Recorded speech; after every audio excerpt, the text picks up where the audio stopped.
Well, hi there folks, it's Matt Hayson here looking at our property market, which is continuing to see some very interesting results. Let's look at CoreLogic's Home Value Index, which came out suggesting that property values here in Sydney are down 0.8% for the month of June. Now this comes off the back of a 0.4% decline in May, which halted 9 consecutive months of property value increases for the Sydney market. Now this is a pretty mild adjustment given all the circumstances, and it should be noted that property values here in Sydney are still up 13.3% over the last 12 months.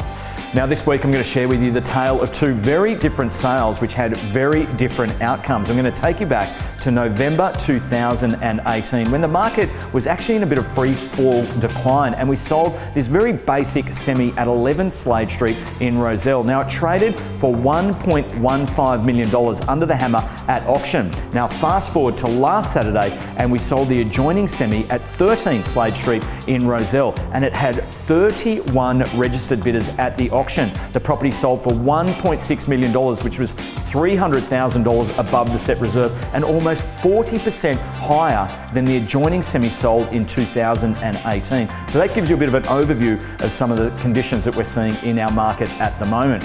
Now we also know that national listing levels were up for the month of June by 29.5%. However, we're not seeing that across our local market. Still fairly tight selling conditions, down around 40% are listing numbers against winter periods over the last several years. Now this low level of listings is continuing to generate really strong buyer demand. In fact, it's not uncommon again to be seeing groups of 30, 40, 50 attending our open home inspections. Now here's something interesting. Many of the conversations we're having with buyers is around readjusting and reevaluating their lifestyle and what they're looking for in a home. We know that domain searches for a home office over the month of June are up 146%. For a balcony, they're up 84%. For an outdoor garden or courtyard space, that's up 74%. So that trend is really starting to develop as we move out of the lockdown. Okay folks, well that leads us into this weekend where we've got some amazing properties going under the hammer, some great properties coming online as well, and our entire team looks forward to seeing you out and about. Catch you all next week.